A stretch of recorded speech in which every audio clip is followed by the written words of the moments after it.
আগবাঢ়িছে এই মুহূৰ্তত এটা বিগ ব্ৰেকিং নিউজ। জুবিন দাৰ ক্ষেত্ৰত কোনো ধৰণৰ কম্প্ৰমাইজ নহ'ব। জুবিন গাৰ্গক ন্যায় দিবই লাগিব। চাহ তামোল খুৱাই ছিংগাপুৰলৈ পঠিয়াই দিয়াকে এতিয়া টেটুত ধৰি চুচৰাই আনক। অন্যথা কথা ভয়ংকৰ হ'ব বুলি হুংকাৰ অসমীয়া যুৱ মঞ্চৰ। তাৰিখ পে তাৰিখ থাকিলে নহ'ব। জুবিন গাৰ্গৰ ন্যায় বিচাৰি উত্তাল ৰাজধানী দিছপুৰ। আৰু অসমীয়া যুৱ মঞ্চই কঁপাইছে ৰাজধানী আৰক্ষীৰ সৈতে হতাহতি হৈছে অসমীয়া যুৱ মঞ্চ।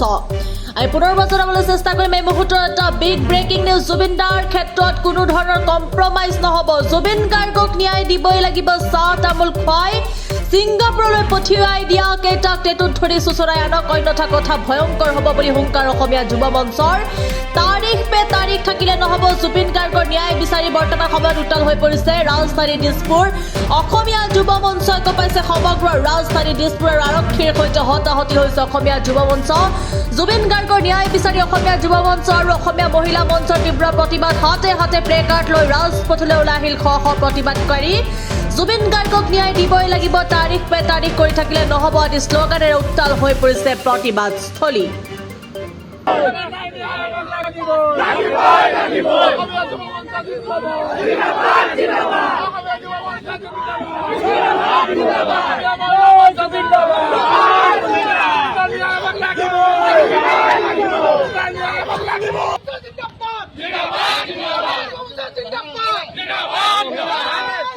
গঠন কৰি জুবিন দাৰ ন্যায়িক ক্ষেত্ৰত আগবঢ়াই নিবৰ বাবে আজি আমি মুখ্যমন্ত্ৰীক স্মাৰকপত্ৰ প্ৰদান কৰিছোঁ।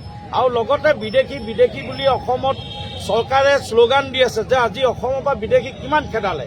আমি চৰকাৰক প্ৰশ্ন কৰিব বিচাৰিছোঁ, আজি বিদেশী নামত তেওঁলোকে যেনেদৰে আজি অকল উচ্ছেদ কৰিলে বিদেশী যাব নি?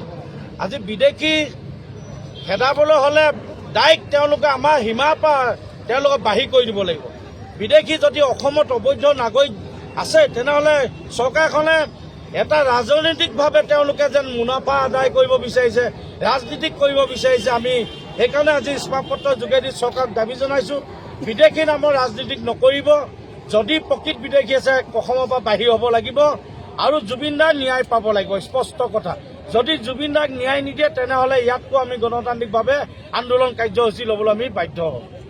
আজি আমাৰ অসমীয়া যুৱ মঞ্চ আৰু অসমীয়া মহিলা মঞ্চে আমি দিছপুৰ ঘেৰাও কাৰ্যসূচী লৈছোঁ। এটা স্পষ্ট কথা যে অসমীয়া যুৱ মঞ্চৰ মাননীয় মুখ্যমন্ত্ৰী মহোদয়, আপুনি আমাৰ অসমৰ ইয়াৰ নামতো জুবিন গাৰ্গৰ ন্যায় দিমকে কিয় আপুনি অৱহেলা কৰি আছে? আজি জুবিন গাৰ্গৰ ন্যায় নামত এটা অৱহেলাৰ বাবে বেলেগ আমি দেখা নাই। দেখা গৈছে যে শ্যাম কানু মহন্ত আৰু সিদ্ধাৰ্থ শৰ্মা কালপি তেখেতক আপোনালোকে জেলত ভৰাই পিনি মাছে মাংসই ভাত খুৱাই আছে। তাৰ তেওঁক ফাঁচি দিয়াৰ ব্যৱস্থা কৰিব লাগে। অতিকে ফাষ্ট ট্ৰেকৰ আদালতৰ যোগেদি বিচাৰ হৈ তেওঁক ফাঁচি দিব লাগে। অসমৰ ৰাইজে আমি যুৱ প্ৰজন্মই তথা অসমৰ হিয়াৰ নামতো জুবিন দাৰ ন্যায়ৰ বাবে তেওঁলোকৰ ফাঁচি বিচাৰিছোঁ আৰু সেইবাবে আজি দিছপুৰ ঘেৰাও কাৰ্যসূচী লৈছোঁ। অন্যথা কিন্তু আগন্তুক দিনত আমি বৃহত্তৰ এক গণতান্ত্ৰিক আন্দোলন কৰিবলৈ বাধ্য হ'ম যে জুবিন গাৰ্গৰ ন্যায় আমাক মুখ্যমন্ত্ৰী মহোদয় ইলেকশ্যনৰ আগত লাগিবই।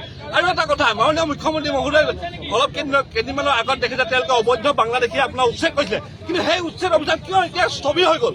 ইয়াৰ আঁৰত আচলতে কি আছে?